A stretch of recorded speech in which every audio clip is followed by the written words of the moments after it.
बिस्मिल्लाहिर्रहमानिर्रहीम 92/8 के साथ मैं हूं शाहिद। नाज़रीन, इलेक्शन कमीशन ऑफ पाकिस्तान ने पाकिस्तान तहरीक इंसाफ के इंट्रा पार्टी इलेक्शन के हवाले से आने वाली शिकायत की वजह से उनके नताइज को तस्लीम करने से इनकार कर दिया है, जिसके बाद 8 फरवरी के इंतखाबात में बैलेट पेपर पर इंतखाबी निशान बल्ला बज़ाहिर मौजूद नहीं होगा। इससे पहले भी 1977 में पाकिस्तान पीपल्स पार्टी से उसका इंतखाबी निशान तलवार वापस लिया गया था। उसके अलावा 2018 में सुप्रीम कोर्ट के एक फैसले के तहत पाकिस्तान मुस्लिम लीग नून के कायद मियां मोहम्मद नवाज शरीफ साहब अपने जो सेनेट के उम्मीदवार थे उनके पार्टी टिकट्स पर दस्तखत करने से महरूम हुए थे। ये वो हिस्ट्री है जो हमारे सामने आती है। और गुज़िश्ता रोज जब हमने देखा कि सुबह की इब्तदा हुई थी तो सुप्रीम कोर्ट में 2 दरखास्तें थी पाकिस्तान तहरीक इंसाफ की। एक साइफर में पाकिस्तान तहरीक इंसाफ के बानी इमरान खान और शाह महमूद कुरैशी की जमानत की, और दूसरी थी लेवल प्लेइंग फील्ड की। तो इन दोनों दरखास्तों की जो एंटरटेनमेंट हुई सुप्रीम कोर्ट से, उससे ऐसा लग रहा था कि एक दिलचस्प सियासी माहौल 8 फरवरी के इंतखाब के लिए बनने जा रहा है। लेकिन गुज़िश्ता रात इलेक्शन कमीशन ऑफ पाकिस्तान का जो फैसला था उसमें इंट्रा पार्टी इलेक्शंस पर जो शिकायत आई थी उसको बुनियाद बनाकर उसे तस्लीम करने से इनकार किया गया। और उसके बाद अभी तक की जो सूरत हाल है, जब तक कि पाकिस्तान तहरीक इंसाफ इस मामले में कोई अदालती रिलीफ नहीं लेती, उस वक्त तक 8 फरवरी के इंतखाबी जो बैलेट पेपर्स होंगे उन पर बल्ले का निशान मौजूद नहीं होगा। गो के बैरिस्टर गौर ने आज ये मीडिया से गुफ्तगू की है और उन्होंने ये बताया कि मंगल के रोज इलेक्शन कमीशन के वो इस फैसले को हाई कोर्ट और सुप्रीम कोर्ट दोनों में चैलेंज करेंगे। लेकिन इसी दौरान एक और पेशरफ्त हुई है कि हम अवाम पाकिस्तान पार्टी ने भी इलेक्शन कमीशन से रुजू कर लिया है और बल्ले का इंतखाबी निशान मांगा है। इस जमात के जो सेक्रेटरी जनरल है अहमर जमान खान, जिन्होंने रुजू किया, बल्ला पाकिस्तान तहरीक इंसाफ के पास होगा, हम अवाम पाकिस्तान पार्टी के पास होगा, या फिर बैलेट पेपर पर नहीं होगा। इस बहस में जाने से कबल मैं चाहूंगा कि सरवर बारी साहब के सामने एक सवाल रखूं इलेक्शन के कवानीन के हवाले से। सरवर बारी साहब, हम देखते हैं कि जब भी मुल्क में सरवर बारी साहब के पास जाने से पहले चाहूंगा कि आपसे मेहमानों का तारुफ करवाऊं। आबिद जुबैरी साहब हमारे साथ होंगे, साबिक सदर हैं सुप्रीम कोर्ट बार के और कानूनी माहिर हैं। हाफिज एहसान साहब ये भी कानूनी माहिर हैं। और सरवर बारी साहब साबिक सदर हैं फाफिन के और ये इलेक्शन की जो डेवलपमेंट्स होती हैं उन पर बतौर ऑब्जर्वर निगाह रखते हैं। सरवर बारी साहब, as a student of journalism आपसे ये समझना चाहूंगा कि मुल्क में जब इलेक्शन अनाउंस हो जाते हैं, इलेक्शन शेड्यूल अनाउंस हो जाता है, उसके बाद क्या इलेक्शन कमीशन के पास ये स्पेस है कि वो पाकिस्तान तहरीक इंसाफ को एक और मौका फराहम करे इंट्रा पार्टी इलेक्शन के लिए? देखिए, जो सूरत हाल इस वक्त पाकिस्तान में है और पिछले जो तकरीबन 10 माह से जो चली आ रही है, अगर उसमें देखें तो बहुत सारी ऐसी चीज़ें हुई हैं जो माजी में कभी नहीं हुई। सही। मसलन ये कभी नहीं हुआ कि इलेक्शन की जब शेड्यूल आ जाए उन्हीं दिनों में इलेक्शन कमीशन ने किसी सियासी जमात को कहा हो कि वो अपने इंट्रा पार्टी इलेक्शन कराए, क्योंकि पहले वाले इलेक्शन आपने सही नहीं करवाए थे। सही। दूसरी बात ये है कि आज तक इलेक्शन कमीशन ने किसी सियासी जमात को की जो इलेक्शन की स्क्रूटनी है इस बारीक बीनी से कभी नहीं की जैसे पीटीआई की गई है। और फिर उसकी जो प्रोसीडिंग्स थी उसका फैसला महफूज रखा कई महीनों तक, और यकीनन उसमें मुझे नजर आता है मॉडिफाइड इंटेंशन थी कि उसको बिल्कुल उस वक्त तक लेके जाया जाए जब बिल्कुल ये सारा प्रोसेस होना नामुमकिन हो जाए। तो इसलिए उस फैसले को महफूज रखा गया कई माह तक। और बिल्कुल जब इलेक्शन का शेड्यूल अनाउंस होने वाला था, वो भी जो सुप्रीम कोर्ट के कहने की बिना पर किया गया, तो उस वक्त जो पीटीआई उसको कहा गया कि आप के जो पुराने इंतखाबात थे वो हम नहीं मानते और अब जो नए इंतखाबात हैं वो आप करवाएं। और जो है अब कहा गया है कि जो आपने नए इंतखाबात करवाए हैं वो भी मेयार के ऊपर पूरा नहीं उतरते, इसलिए आपका बल्ला का निशान आपका ख़त्म किया जाता है। तो मेरा ख्याल है अगर आप सारी तारीख छान ले, गो के पीपल्स पार्टी से तलवार का इंतखाबी निशान ले लिया गया था, लेकिन वो आपने 1977 की बात उसके पॉलिटिकल एस्पेक्ट जो है 1988 में। सरवर साहब, पॉलिटिकल एस्पेक्ट पे भी आगे आपसे बात करनी है कि कितना असर पड़ेगा, लेकिन जो मेरा सवाल था वो अपनी जगह पे कि हम जब देखते हैं कि इलेक्शन शेड्यूल अनाउंस हो जाता है तो उसके बाद बहुत सी चीजों को रोक दिया जाता है कि जब तक इलेक्शन हो नहीं जाते ये चीजें नहीं हो सकती। जो मेरा सवाल था बुनियादी तौर पर वो ये था कि पीटीआई के पास ये स्पेस मौजूद है कि उसे अदालत से कोई रिलीफ मिले, या इलेक्शन कमीशन उसे कोई 6 दिन का, 7 दिन का या 10 दिन का टाइम दे दे कि जी 8 फरवरी से पहले पहले आप इसे मुकम्मल करें? कानून इसकी इजाजत देता है आपकी नजर में सरवर साहब? देखिए, मैं हाफिज साहब हैं, वो ज़्यादा बेहतर बता सकते हैं। मेरी नज़र में अब ये दोबारा पीटीआई के इंतखाबात में वापस नहीं जाया जा सकता। सही। सुप्रीम कोर्ट के पास वो जा रहे हैं, सुप्रीम कोर्ट कह सकता है जो इंतखाबात करवाएंगे वो बिल्कुल ठीक है, और जो उम्मीदवार हैं वो अपने कागजात नामजदगी जमा करवाएं। सही। ये रिलीफ पीटीआई को मिल सकता है, लेकिन ये नहीं हो सकता है कि दोबारा से उनको कहा जाए कि आप इलेक्शन करवाएं अपने। सही। जुबैरी साहब, आप सरवर बारी साहब से एग्री करेंगे अगर आपने सरवर बारी साहब के पूरे आर्ग्यूमेंट को सुना होगा? हाँ, बिस्मिल्लाहिर्रहमानिर्रहीम। बहुत शुक्रिया जी, मैंने सुना, बिल्कुल मुत्तफिक हूँ मैं इस बात से। वाकई सही फरमा रहे हैं कि कभी किसी और पार्टी को इस तरह से उसके इलेक्शंस को, मैंने तो नहीं सुना कि इलेक्शन कमीशन ने इतनी स्क्रूटनी की हो और किसी को कलअदम करार दिया हो, उससे उसका सिंबल ले लिया। सिर्फ तलवार का सिंबल पीपल पार्टी से लिया गया था। लेकिन एक बड़ी इंपॉर्टेंट केस की डेवलपमेंट बताऊँ। लाहौर हाई कोर्ट ने एक ऑर्डर पास किया कि जी, और उन्होंने आरओज वगैरह का भी वो रोक दिया। तो उन्होंने कहा आरओज जो है वो उससे नहीं होंगे, ब्यूरोक्रेसी से। तो आपने देखा सुप्रीम कोर्ट में एक इमीडिएटली केस लगा, रात को टेकअप हुआ और उन्होंने कहा कि जी इस डिलिमिटेशन के इशू पे आप नहीं जा सकते। और जो बाकी जो केसेस हो गए फिर उसको भी सेटिसाइड कर दिया। डिलिमिटेशन के इशू में एक और केस आया, वो कैसरानी साहब का, शायद उसके ऊपर भी आपने देखा कि सुप्रीम कोर्ट ने कहा कि जी अब क्योंकि इलेक्शन और शेड्यूल आ गया है, तो अब ये सारे जो केसेस है इलेक्शन के बाद देखे जाएंगे और उसमें देखा जाएगा। तो डिलिमिटेशन इतना, जब एक इलेक्शन शेड्यूल आ गया, एक इलेक्शन उनका कर दिया। पहली बात है उनका सितंबर में उन्होंने रिजर्व किया उनके इंट्रा पार्टी इलेक्शन का, उसकी जजमेंट दी 2 महीने के बाद नवंबर में, जब बिल्कुल इलेक्शन सर पे खड़ा हुआ था, क्योंकि 90 दिन का पीरियड तो 6 नवंबर को गुजर गया। वो तो सुप्रीम कोर्ट के इंटरवेंशन से, सुप्रीम कोर्ट बार की पटिशन जो हम लेके गए थे उस पर सुप्रीम कोर्ट ने फिर एक मशावरत से 8 तारीख उसमें निकाली। उन्होंने कहा कि जी कोई डेमोक्रेटिक प्रोसेस को किसी तरह से नहीं रोका जाता। एक दफा डिलिमिटेशन का इशू हो गया, सारी डिलिमिटेशन की पटिशन सबको खत्म कर दिया कोर्ट ने कि जी अब इलेक्शन के बाद ये इशू देखा जाएगा। और यहाँ एक पार्टी सारी पार्टी आ गए, फॉर्म्स भरे जा रहे, आपने एक ऑर्डर अनाउंस कर दिया कि उनसे उनका बल्ले का निशान ले लिया। आप अब ये इलेक्शन कमीशन खुद डेमोक्रेटिक सिस्टम को खराब कर, सुप्रीम कोर्ट को इसका देखना चाहिए। मैलिफाइड इंटेंशन की बात आप भी कर रहे हैं, इसको सामने रखना चाहिए। जी आबिद साहब, आप भी मैलिफाइड इंटेंशन की बात कर रहे हैं और सरवर बारी साहब ने भी उसकी बात की है, लेकिन जो मेरा सवाल है जिसे मैं दोबारा आपके सामने रखना चाहूंगा कि इस वक्त जो टाइम रह गया है सुप्रीम कोर्ट के लिए, जैसा आपने जिन केसेस का जिक्र किया कि डिलिमिटेशन में सुप्रीम कोर्ट ने वाजे किया कि हम इलेक्शन के बाद देखेंगे, अब अगर वो दोबारा पीटीआई को इंट्रा पार्टी इलेक्शन का टाइम देती है तो 8 फरवरी के जो इलेक्शन है उस पर क्वेश्चन मार्क्स नहीं लगेंगे? नहीं, मैं नहीं समझता कि ये टाइम देंगे। सुप्रीम कोर्ट या हाई कोर्ट जहां वो अपनी पिटीशन दाखिल करेंगे, सुप्रीम कोर्ट को देखना चाहिए कि इलेक्शन शेड्यूल हो गया। आई थिंक 11 तारीख तक वो सिंबल्स भी अलॉटमेंट के जो भी होगा वो 11 तारीख उसमें आई थिंक शेड्यूल में दी हुई है।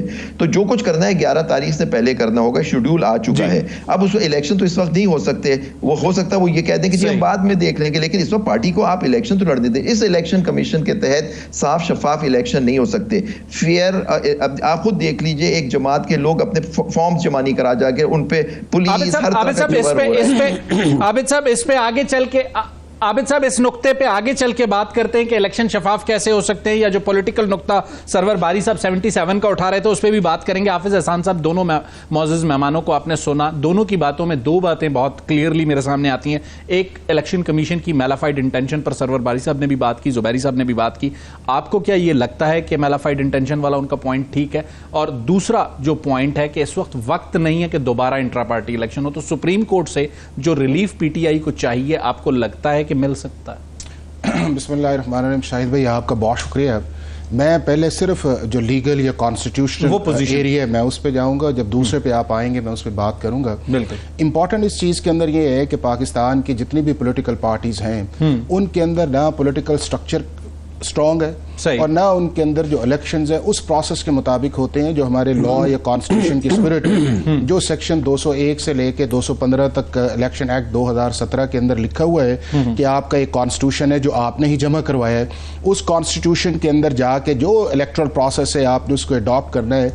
बट यूजुअली होता यह है कि हमारी ये सारी पोलिटिकल पार्टीज जो है ये नॉमिनेशंस करती हैं और सिर्फ एक ही इलेक्शन जो था, हम तो सिर्फ कहते हैं ना जमात इस्लामी का भी जो इलेक्शन है वो कोई डेमोक्रेटिक इलेक्शन नहीं है। नहीं है। जमात इस्लामी के अंदर भी एक खास हल्का जो है उसको आपने राइट ऑफ वोट दिया हुआ है, आपने अपने सारे मेंबर्स को राइट ऑफ वोट नहीं दिया हुआ, और वो हल्के के अंदर वो उसका एक शूरा जो है, वो उसका शूरा जो है, और उस शूरा के अंदर जब वो चीज जाती है तो उसके अंदर आप अपने आप को एज ए कैंडिडेट भी शो नहीं कर सकते कि मैं इस जमात का अमीर बनना चाह रहा हूं। तो जब आप कैंडिडेट शो ही नहीं कर रहे तो इसका मतलब यह है कि डेमोक्रेटिक प्रोसेस तो था ही नहीं ना, फिर तो एक इनसाइड जो है इस पर आगे बात करेंगे, लेकिन जो मेरा सवाल था उस पे आइएगा, मैलाफाइड इंटेंशन। अब उसके अंदर आ जाते हैं कि पीटीआई का जो इलेक्शन वाला मामला है, ये इलेक्शन कमीशन ऑफ पाकिस्तान के अंदर 2021 से चल रहा है, और ये एक आपस के अंदर इनका जिस तरह आप ये समझें कि समर सॉल्ट चल रही है, कभी इलेक्शन कमीशन इनके ऊपर डोमिनेट करता है, कभी ये इलेक्शन कमीशन पे डोमिनेट करते हैं, और कभी बीच में अकबर बाबर। नहीं, वो तो एक थर्ड पार्टी है, उसको भी फॉर टाइमिंग छोड़ दें, उसका तो लोकल स्टैंड भी कोई नहीं है सारे प्रोसेस के अंदर। अभी ये सारा मामला है पीटीआई के अंदर, लेकिन इस वक्त कंप्लेनेंट तो अकबर बाबर हैं इलेक्शन कमीशन। आज भी जो फैसला आया है वो अकबर बाबर की पिटीशन पे नहीं आया, वो इस पे आया है कि सेक्शन 209 के अंदर ये इंटरनल सेटिस्फेक्शन जो है, ये इलेक्शन कमीशन का काम है कि उसने प्रोसेस को वैलिड करना है या नहीं करना। इसके अंदर किसी थर्ड पार्टी के ये इलेक्शन कमीशन और उस पार्टी का मामला है, बाद में अंदर आके को अपने आके करता रहे तो और बात है।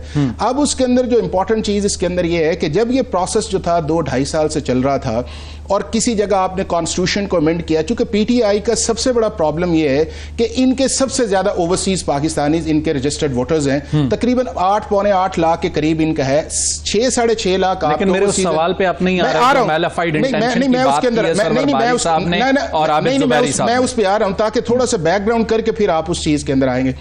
अब जब वो प्रोसेस जो था वो एक चल रहा था, कभी मानते थे कभी नहीं मानते थे, कभी 8 को 9 है, कभी 9 को है, फिर वो पिछले इलेक्शंस भी नहीं गए, उन्होंने कहा आगे आ जाए।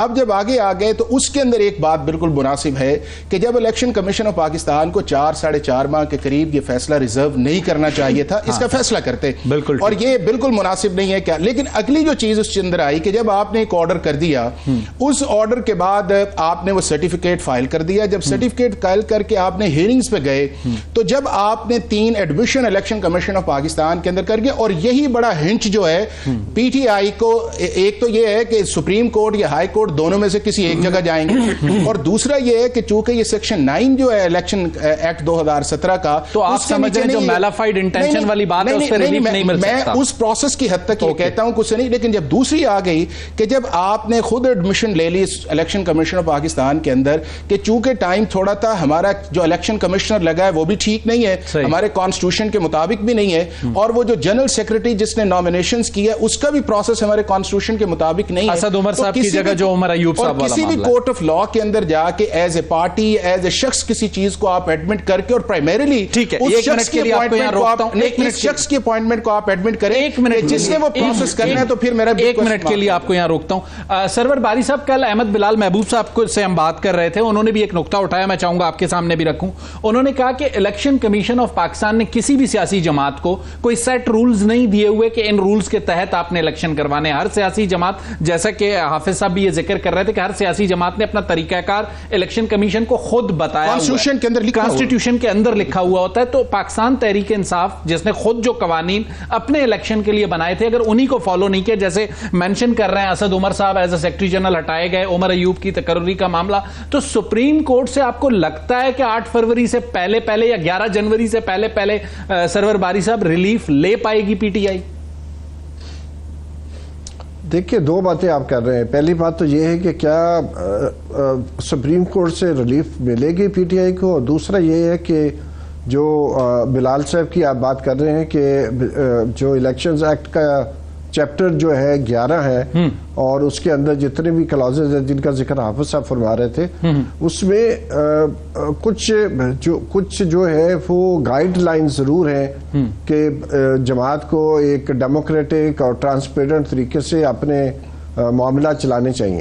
लेकिन ये बात बिल्कुल बजा है कि कोई भी सियासी जमात जो है उसने अपना कॉन्स्टिट्यूशन खुद तैयार करना है और अपने इंतखाबात उस कॉन्स्टिट्यूशन के मुताबिक करने हैं।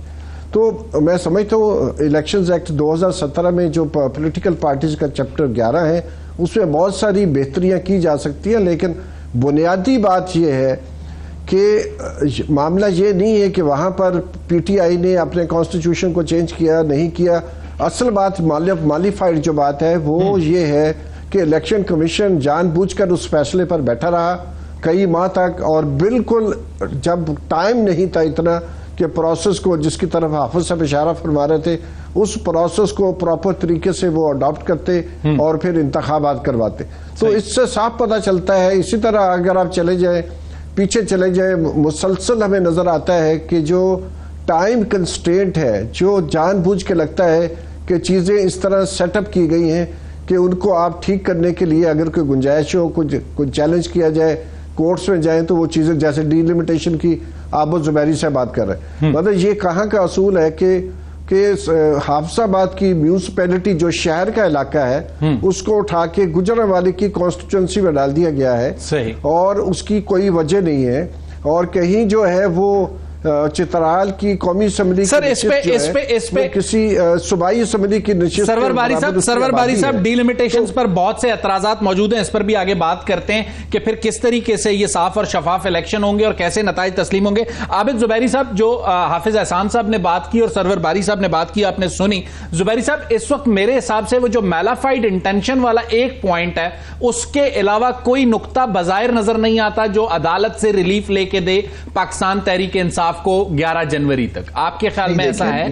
मैलाफाइडिंग जो बहुत इंपॉर्टेंट ग्राउंड होता है, मेलाफाइड आपका ऑर्डर मेलाफाइड होगा, नॉन स्पीकिंग होगा तो बिल्कुल मिलेगा। लेकिन बड़ी इंपॉर्टेंट बात है, इलेक्शन एक्ट के अंदर दिया हुआ है कि एक आइन होगा पार्टी का, उस आइन के तहत वो इलेक्शंस होंगे, वो उनकी काउंसिल होगी, काउंसिल के इलेक्शन होंगे, वो सर्टिफिकेट दे देंगे और सर्टिफिकेट वो देख लेगी वो इलेक्शन कमीशन ऑफ पाकिस्तान और समथिंग। तो आप ये बताएं, उनके सबसे बड़ा मेलाफाइड जो इसमें जो लॉ की वायलेशंस हैं कि सर्टिफिकेट एक दफा उसने दे दिया, प्राइमा फेशी उन्होंने कहा दिया हमारे इलेक्शन सही हुए। आपके पास क्या चीजें मौजूद थी जिसकी वजह से आपने उसको डिक्लेयर कर दिया? क्या एविडेंस ली गई, हियरिंग हुई, क्या हुआ? ये सारी चीजें कोर्ट के सामने आएंगी। क्या स्पीकिंग ऑर्डर है आपका कानून के हिसाब से? तो सिर्फ मेलाफाइड नहीं होगा। मेलाफाइड, देखिए, malafide order is no order, it is an order without jurisdiction. They have gone beyond that अपनी पावर्स के उसके। लेकिन इलेक्शन कमीशन का रोल भी देखा जाएगा इसके अंदर कि आप देखिए कि खुद पर कल उन्होंने सुप्रीम कोर्ट के सामने एक बयान दिया कि जी हम अपना इलेक्शन बिल्कुल साफ शफाफ करेंगे, फेयर इलेक्शन होगा। मैंने फेयर को चेंज कर दिया, FEAR कह रहा हूं, क्योंकि यहां तो अब डर का इलेक्शन हो गया है, क्योंकि फेयर तो होना नहीं है, FAIR। तो लेकिन मैं आप AIR के बजाय EAR का इस्तेमाल कर रहे हैं। कर दिया जी, फेयर इलेक्शन होगा लेकिन FEAR वाला होगा, क्योंकि आप देखिए जो लोग डरेंगे।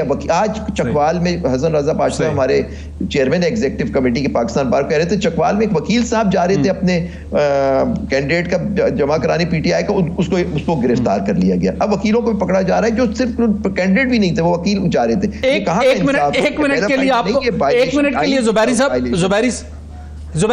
जी जुबैरी साहब, सेकंड सेगमेंट में इस पर भी बात करते हैं। हाफिज एहसान साहब, जो बात जुबैरी साहब कर रहे हैं और सरवर बारी साहब कर रहे हैं, मुझे ऐसा लग रहा है कि जो इलेक्शन कमीशन का इकदाम है सुप्रीम कोर्ट के लिए, पाकिस्तान तहरीक इंसाफ जिस तरीके से इलेक्शन कमीशन को रख रही है हमेशा से सामने, और उन्हें जैसे जुबैरी साहब ने भी कहा बहुत से तहफ़्फ़ुज़ात हैं, सवालिया निशान लगाए, तो क्या सिर्फ इलेक्शन कमीशन का रोल जो है वो इतना काफ़ी होगा PTI के रिलीफ के लिए सुप्रीम कोर्ट में? नहीं, मैं आपको एक चीज़ बताऊँ ना जी, कि जो है, एक तो ये है कि ये मामला सुप्रीम कोर्ट ऑफ पाकिस्तान के अंदर एंटरटेन ही नहीं होगा। सही। जो कि उसके लिए ये है कि सुप्रीम कोर्ट ऑफ पाकिस्तान की जो जजमेंट जिसका रेफर किया गया है कि वो जाती है 30 सेकंड्स मेरे पास है, मैंने एक छोटी सी ब्रेक लेनी है, ब्रेक के बाद आपके पास आता हूं, लेकिन एक क्लियर करके जाइएगा।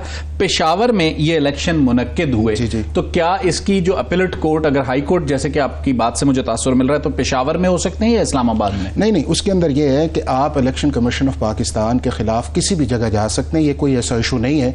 आप इस्लामाबाद हाई कोर्ट के अंदर भी जा सकते हैं और आपने इलेक्शन अगर पेशावर में करवाए हैं तो वहां पे भी जा सकते हैं। लेकिन इंपॉर्टेंट इस चीज के अंदर यह है कि आपको हाई कोर्ट जाना चाहिए कि आपको सुप्रीम कोर्ट जाना चाहिए। सुप्रीम कोर्ट सिर्फ आप उस सूरत के अंदर जा सकते हैं कि जब आपका वो ऑर्डर जो है वो उस सेक्शन 9 के अंदर जो इलेक्शन एक्ट है उसके अंदर आए। इसके अंदर यह है कि ये एक ऐसा ऑर्डर है जो डिस्क्रिप्शन है इलेक्शन कमीशन ऑफ पाकिस्तान की कि उन्होंने आपके सर्टिफिकेट्स को वैलिडेट करना है अपने सर्टिफिकेट्स के अंदर, चूंकि इसके लिए 2 सर्टिफिकेट चाहिए। PTI के अंदर भी 2 ओपिनियंस, PTI के अंदर भी 2 ओपिनियंस हैं, ओपिनियंस पर अगर इलेक्शन कमीशन ने नहीं किया तो फिर जहां लॉ के अंदर रेमेडी अवेलेबल ना हो उसके अंदर आप कॉन्स्टिट्यूशनल जुरिसडिक्शन के अंदर फर्स्ट आप हाई कोर्ट जाते हैं और हाई कोर्ट के खिलाफ फिर सुप्रीम। एक छोटी सी ब्रेक, टाइम इंपॉर्टेंट बहुत, एक छोटी सी ब्रेक लेते हैं नाज़रीन। ब्रेक के बाद आते हैं तो हाफिज एहसान साहब से इसी पर गुफ्तगू का सिलसिला दोबारा जोड़ेंगे। लेते हैं एक छोटी सी ब्रेक।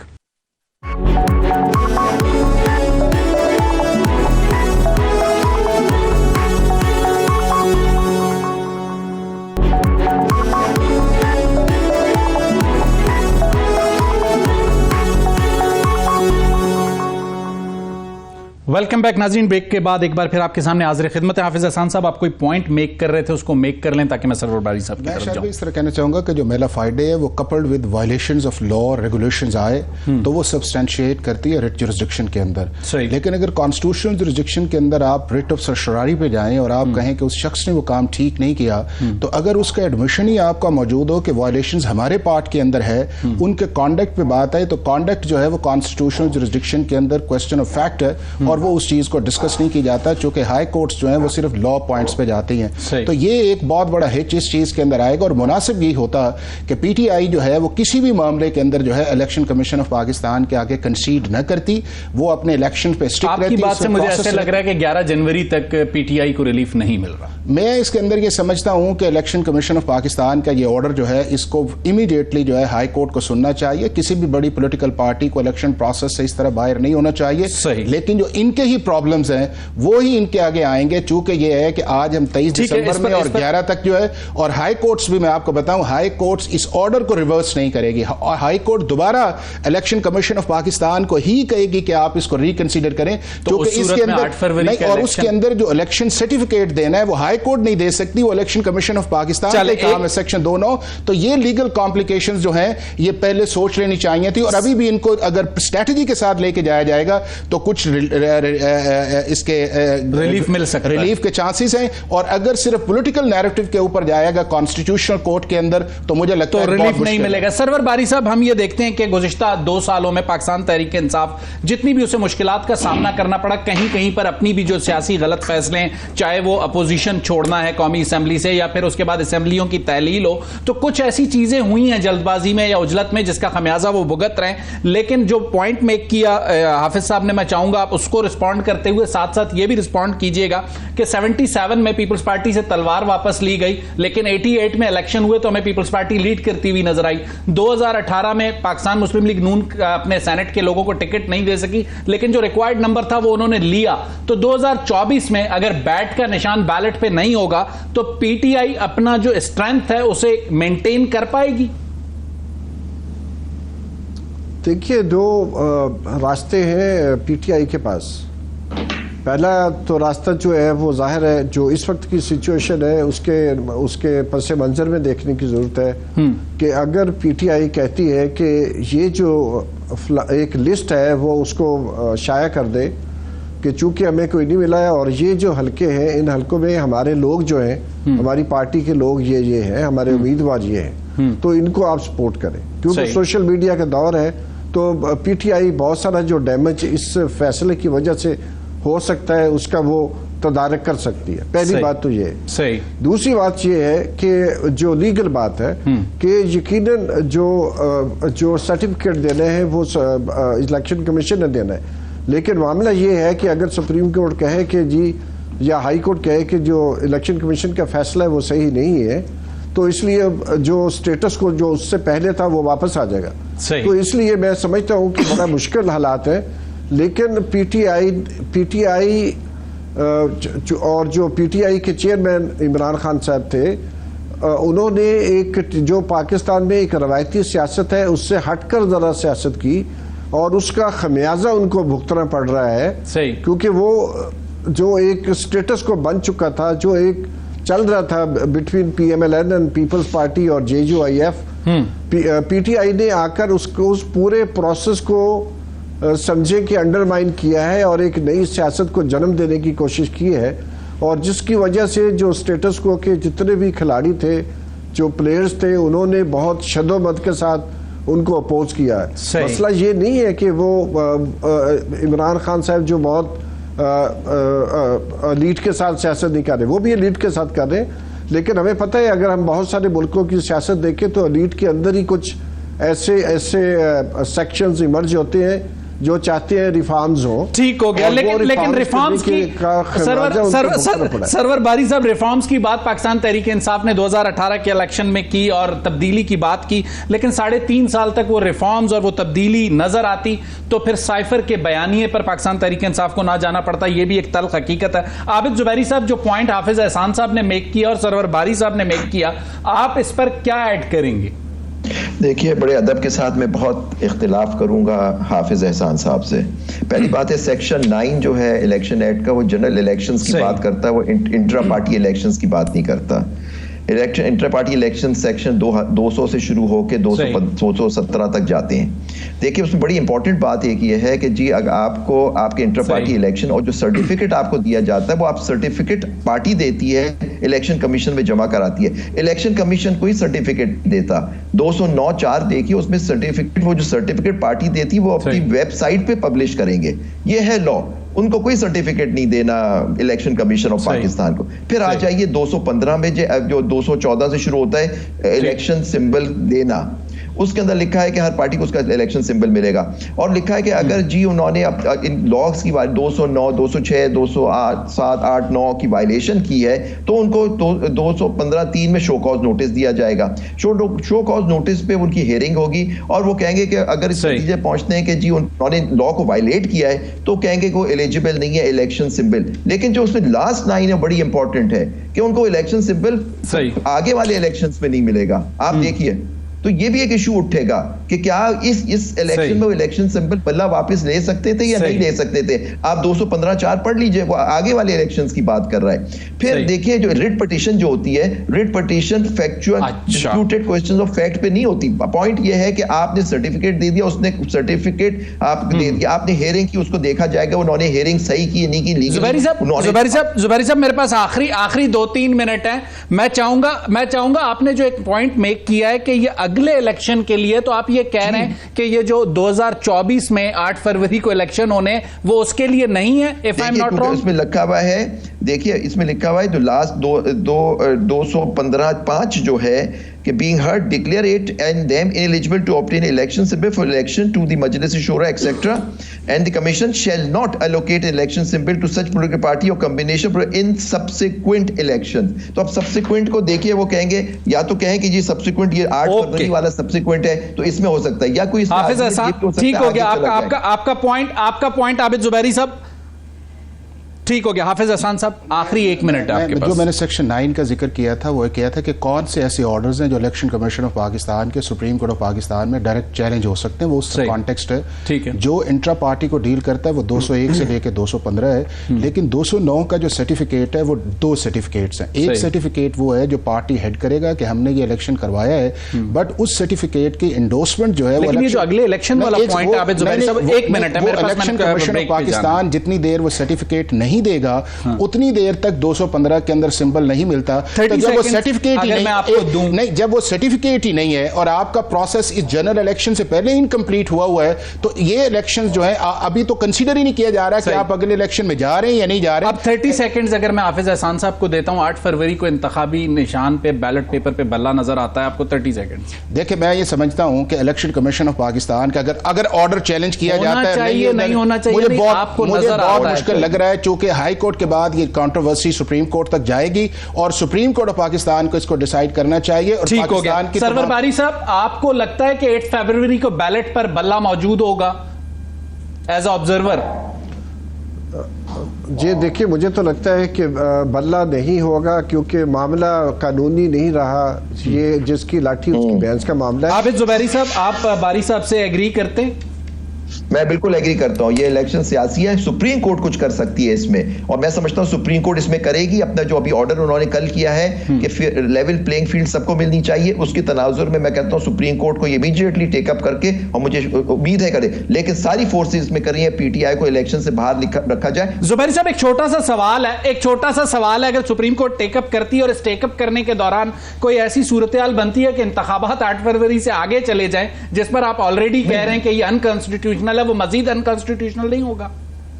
नहीं, मैं नहीं समझता आगे जाएगा, लेकिन सुप्रीम कोर्ट को देखना चाहिए। उन्होंने रोक दी जी, डीलिमिटेशन उन्होंने रोक दी और कहा कि ये हम इलेक्शन को किसी तरह हम 8 फरवरी से नहीं करना चाहेंगे। डीलिमिटेशन देखिए बड़ा इंपॉर्टेंट होता है, उसमें लोगों के अपने राइट्स होते हैं उस हल्के के, तो उस हल्के में इलेक्शन फेयर कहां हो सकता है जहां डीलिमिटेशन अगर गलत हुई भी हो, लेकिन सुप्रीम कोर्ट ने नहीं। तो यहाँ एक पार्टी को उसके बल्ले से लिया जा रहा है, उसको इलेक्शन से बाहर उसके लोग जमा नहीं करा सक रहे फॉर्म, तो फिर सुप्रीम कोर्ट बिल्कुल इंटरफेयर करके कहेगी ये गलत है, ये बिल्कुल गलत और नाइंसाफी का फैसला है।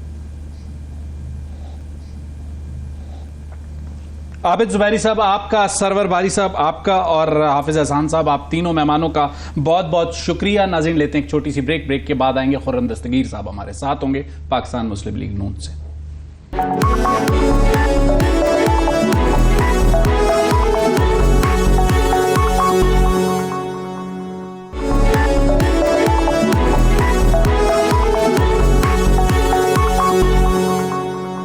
वेलकम बैक नाजरीन। प्रोग्राम के इब्तदाई हिस्से में हमने पाकिस्तान तहरीक इंसाफ के इंतखाबी निशान और सियासी जमात की रजिस्ट्रेशन के मामले पर कानूनी और जो इलेक्शन एक्सपर्ट्स हैं उनसे बात की। प्रोग्राम के इस हिस्से में हमारे साथ होंगे पाकिस्तान मुस्लिम लीग नून के मरकजी रहनुमा खुर्रम दस्तगीर साहब। खुर्रम साहब, इससे पहले कि मैं PTI वाले मैटर पर आऊँ, इससे पहले चाहूँगा कि सुप्रीम कोर्ट में 2 दरखास्तें हमने देखा कि पाकिस्तान तहरीक इंसाफ की जानिब से थी। एक साइफर केस में चेयरमैन PTI और बानी PTI और शाह महमूद कुरैशी साहब की जमानत का केस था। दूसरा लेवल प्लेइंग फील्ड का मामला था। दोनों में हमें नजर आया कि जिसे कहते हैं रिलीफ मिला पाकिस्तान तहरीक इंसाफ को, और जो सुप्रीम कोर्ट की तरफ से जो जजमेंट्स आई हैं, जो अतर मिनल्ला साहब का 5 सफ़ों का इजाफी नोट आया, उसने एक जिसे कहते हैं ब्रीथ टेकिंग स्पेस दी।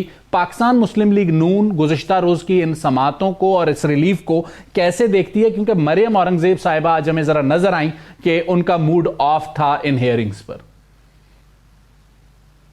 जी, मुस्लिम लीग नून तो इन अदालतों से बहुत गहरे जख्म खाए हुए हैं, और अब तो जो ये हम एक भयानक तजर्बा इमरानी से गुजरे हैं, उसका नतीजा ये है कि पाकिस्तान की आला अदालतें, अभी जो रिसेंटली मियां नवाज शरीफ को भी अदालतों ने बिलाखिर अपने नाइंसाफी के फैसले जो हैं वो रिवर्स किए हैं।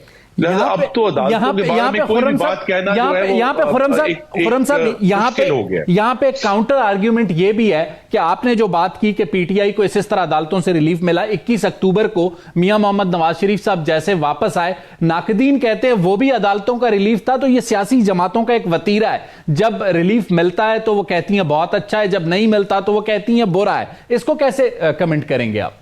मैं यही इस पर कहूंगा कि पाकिस्तान की अदालतों के बारे में अब कोई भी हतमी नतीजा अखज़ करना जो है वो दुरुस्त नहीं है। यहाँ एक randomly case by case basis पे अदालतें फैसले कर रही हैं, और बाज़ जगह एक तरफ फैसले कर रही हैं, बाज़ जगह दूसरी तरफ फैसले कर रही हैं। तो लिहाजा जो बतौर एक पाकिस्तान की जो हाकमियत है उसके एक ऑब्जर्वर के तौर पर भी, और इस पार्लियामान में जो अल्लाह ताला ने मुझे मौका दिया है कि बड़ा वाज़ेह हो गया है कि पाकिस्तान का जो अदालती निज़ाम है, जो शायद उस पर पहले इस किस्म की स्क्रूटनी नहीं थी, इस तरह की मीडिया की जो है वो लाइमलाइट नहीं थी, लेकिन ये एक तजर्बा इमरानी का नतीजा ये निकला है कि अब पाकिस्तान का कोई इदारा महफूज नहीं रहा। खुर्रम दस्तगीर साहब, आप अपने पुराने दोस्त, पुराने मुस्लिम लीगी या पुराने पार्लियामेंटेरियन शेख रशीद के इस नुक्ते से इत्तफाक करते हैं कि केस नहीं फेस देखा जाता है? नहीं, ये बात तो बाज वकला के बारे में भी कही जाती है। तो लिहाजा अगर कहीं अल्लाह ताला कोई करम कर दे और रसूल पर फैसला हो जाए, उस पर शुक्र अदा करना चाहिए। लेकिन अदरवाइज तो पाकिस्तान की जो, और ये मैं बड़ी एक संजीदा बात करूं, पाकिस्तान की पार्लियामान ने अभी इस साल के आगाज में एक कानून साजी की थी। बड़े अरसे के बाद अदलिया के बारे में कानून साजी हुई। अगर हमें वाकई ही अदालतों को भी पाकिस्तान के अवाम का खादिम बनाना है और उनका जो असल काम है इंसाफ देना, उस पर उनको इसरार करना है कि वो ये काम करें, तो फिर पार्लियामान को भी अपनी जो स्क्रूटनी है अदलिया की उसे बढ़ाना होगा। क्योंकि इस वक्त तो जो तमाम इश्यूज हैं वो इस किस्म के एक तनाव में और इस किस्म के मकबसे में आ गए हैं कि अगर इसको लेकर चले तो पाकिस्तान में आगे जाके मजीद खराबी होगी। ठीक हो गया। खुर्रम दस्तगीर साहब, पाकिस्तान तहरीक इंसाफ गुज़िश्ता रोज जहां उसे सुप्रीम कोर्ट में एक जैसे कहते हैं ब्रीथ टेकिंग स्पेस मिली, वहां इलेक्शन कमीशन ने एक बार फिर उन पर जैसे कहते हैं एक ऐसी कदगन लगा दी है, बल्ले का इंतखाबी निशान वापस ले लिया, पार्टी रजिस्ट्रेशन मनसूख हो चुकी है। आप लोग 2018 में एक सेनेट के इलेक्शन में सूरत-ए-हाल से गुजर चुके हैं, तो खुर्रम दस्तगीर, जब उस वक्त आप इसे गलत कहते थे, आज आप समझते हैं जो फैसला इलेक्शन कमीशन ने किया है वो दुरुस्त है, या जैसे 2018 का अगर आपका फैसला गलत था तो ये भी गलत है? जी देखिए, दो फैसलों की बुनियाद तो फर्क है ना। उस फैसले की बुनियाद ये थी कि मियां नवाज शरीफ को चूंकि अदालत ने अपने एक और फैसले के जरिए रोक दिया था कि जो शख्स नाअहल हो वो किसी पॉलिटिकल पार्टी की सदारत भी नहीं कर सकता। तो अगर तो ये कानून सब पर लागू हो, आज भी ये मौजूद है फैसला, तो फिर जो आपको मालूम है कि किसी भी जमात का सरबराह अगर नाअहल हो तो वो सदर नहीं रह सकते। उसकी बुनियाद पर कहा गया कि अगर किसी जमात का सदर जो है वो नाअहल हो जाए तो उसकी बुनियाद पर उसे जो है वो फिर निशान नहीं अलॉट हो सकता। तो उसी वो प्रेसिडेंट फॉलो किया गया है इस केस में कि जब कहा गया कि ये वाला जो इलेक्शन तो दुरुस्त नहीं था और उनके जो पिछले ओहदेदारान थे वो चूंकि नाअहल हो चुके हैं फिलहाल। अब यहां हमें जो अदालतों के फैसले, फिर वही बात घूमकर वही आ गई आपके पहले सवाल पे कि वो एक सुप्रीम कोर्ट ऑफ पाकिस्तान का फैसला फील्ड में मौजूद है, जब तक उस पर कोई पार्लियामान कानून साजी करके उसको तब्दील नहीं करती इस तरह के मामला तो उठते रहेंगे। इलेक्शन कमीशन जो है वो लेकिन खुर्रम दस्तगीर साहब, जो मैं आज एदाद शुमार देख रहा था 2018 पे आपका क्लेम है कि 2018 में आपको हाथ पैर बांधकर मुखालफीन के सामने फेंका गया। अथर मिनल्ला साहब ने अपने नोट में भी 2018 की लेवल प्लेइंग फील्ड ना होने का जिक्र किया, लेकिन जो एदाद शुमार मैं देख रहा था, आप जिस डिवीजन से हैं गुजरांवाला, वहां पर आपने टफ फाइट दी और पंजाब में आप लोग एक स्टेज पर ऐसी जगह पर आ गए थे कि नेक टू नेक थे पीटीआई से। अगर तरीन साहब इंडिपेंडेंट्स को इकट्ठा ना करते तो मुमकिन है आप लोग पंजाब में गवर्नमेंट फॉर्म कर लेते। लेकिन आज जो इलेक्शन होने जा रहा है उसमें आपकी मुखालिफ जमात ही ना हो, उसका इंतखाबी निशान ही ना हो, खुर्रम दस्तगीर मुकाबला किसका करेंगे? जी, मुकाबला तो करने वाले बहुत हैं, लेकिन यहाँ ये जरूर दुरुस्त कर दूं रिकॉर्ड को कि गुजरांवाला डिवीजन में ना सिर्फ हमने सख्त मुकाबला किया था बल्कि गुजरांवाला जिला में कौमी असेंबली और सूबाई असेंबली तमाम नशिस्तें हमने क्लीन स्वीप किया था मुस्लिम लीग नून के लिए। और ये भी अब लोगों को भूल गया है कि पंजाब असेंबली के जब नतायज आए थे उसमें मुस्लिम लीग नून सबसे बड़ी जमात थी, तमाम इस्तेसाल और रिगिंग और लेवल प्लेइंग फील्ड के ना होने के बावजूद। तो लिहाजा अगर पार्टियों के पास अवाम की हिमायत हासिल हो तो उनको फिर कोई चीज रोक नहीं सकती, वो कहीं ना कहीं उसका इजहार जरूर होगा। यहाँ भी जो एक चैलेंज है हमारी मुखालिफ जमात के बारे में, ये वो चैलेंज है, अगर मैं आपको याद कराऊं, ये 2002 में पाकिस्तान पीपल्स पार्टी के सामने आया था जब उनसे तलवार का निशान ले लिया गया और फिर पीपल्स पार्टी पार्लियामेंटेरियन बनकर तीर के निशान पे वो आज तक कंटेस्ट कर रहे हैं और वो चल रहे हैं। तो लिहाजा यहाँ इशू ये है कि मेरा ख्याल है तलवार का निशान उनसे बीबी के जमाने में लिया गया था। हाँ, गालिबन ले लिया गया था। तो इसीलिए जो है ये इश्यूज इस तरह के उठते हैं, इनका सामना करना है। लेकिन जो जमातें वाकई अवामी हमायत रखती हैं उनका इम्तिहान है। यहाँ सिर्फ एक मफरूजा है। पाकिस्तान तहरीक इंसाफ एक जाली जमात थी, किसी जबरदस्ती लोगों को शामिल करवा कर और तमाम मीडिया अदालतों को अंगूठे के नीचे लाकर उनको मुसल्लत किया गया था पाकिस्तान के ऊपर। खुर्रम दस्तगीर साहब इस सवाल को तो वो बैलेट बॉक्स पे जाहिर हो जाएगी। खुर्रम, ये आपने बहुत अहम नुक्ता कहा कि बैलेट बॉक्स पे जाहिर हो जाएगी। एक सवाल को इस तरीके से आपके सामने फ्रेज करता हूं कि पिछले इलेक्शंस में आपकी कंपटीटर पाकिस्तान तहरीक इंसाफ थी। गुजरांवाला डिवीजन में पाकिस्तान पीपल्स पार्टी इतना बड़ा स्ट्रेंथ नहीं रखती, मौलाना फजलुर रहमान हमें वहां नजर नहीं आते। तो बेसिकली अगर जिस तरह आपने पिछली बार रिजल्ट दिए, हो सकता है आप इस बार भी ऐसे ही रिजल्ट दें, लेकिन आपके डिवीजन या डिस्ट्रिक्ट से अगर कोई इंडिपेंडेंट जीतता है तो इट्स मीन के उन्होंने आपकी अथॉरिटी को चैलेंज किया आपके गढ़ में। देखिए, पाकिस्तान के अवाम ने अगर किसी की हिमायत करनी हो फिर उसके सामने अगर तो बिल्कुल टाइट इलेक्शन, और बहुत सारे इलेक्शन बड़े टाइट होते हैं, तो तब तो शायद कोई जिसे कहते हैं ना गैर मामूली मदद के साथ कामयाब हो जाए। वरना जिस किस्म की गैर मामूली मदद की गई थी पीटीआई के उम्मीदवारों की गुजरांवाला में भी, कौमी असेंबली में भी और सूबाई असेंबली में भी, उसके बावजूद मैं जाती तौर पे और मेरे सब कॉलीग्स जो हैं गुजरांवाला के शहरियों के शुक्रगुजार हैं, उन्होंने इतनी तादाद में वोट दिए कि वो जो गैर मामूली मदद थी वो भी बेअसर हो गई। तो लिहाजा यहाँ भी हम आज तो हमारा कोई मुतालबा नहीं है कि हमारी कोई मदद करे या मेरे से चंद मील दूर डस्का में जिस तरह प्रिजाइडिंग अफसर अगवा किए थे तहरीक इंसाफ ने, हमारा कोई मुतालबा नहीं है कि प्रिजाइडिंग अफसर अगवा करें या गोलियां चलाएं या आरटीएस को बिठाएं। खुर्रम दस्तगीर साहब, अब जो कुछ गुज़िश्ता रोज इलेक्शन कमीशन में हुआ है उसके बाद मेरा ख्याल है मुतालबा करना आपका बनता भी नहीं है। अगला सवाल आपसे करूंगा, खासकर हम ये देख रहे हैं कि सीट एडजस्टमेंट्स या पॉलिटिकल अलायंसेस की बात हो रही थी, पंजाब की सतह पर आईपीपी से बात हो रही थी, मुस्लिम लीग काफ से हो रही थी, कोई इत्यादियों का फैसला कर पाए आप लोग या नहीं? जी नहीं, तहरीक जो काफ लीग है उनसे तो बातचीत काफी आगे बढ़ी है और अभी तक उन्हीं के साथ सीट एडजस्टमेंट जो है उसके बारे में अब हम काफी पुरुमीद हैं। बाकी जमातों के बारे में अभी उस तरह की पेशरफ्त नहीं है। काफ लीग 13 सीटें मांग रही थी, खुर्रम दस्तगीर साहब 13 सीटें दे सकेंगे आप उन्हें?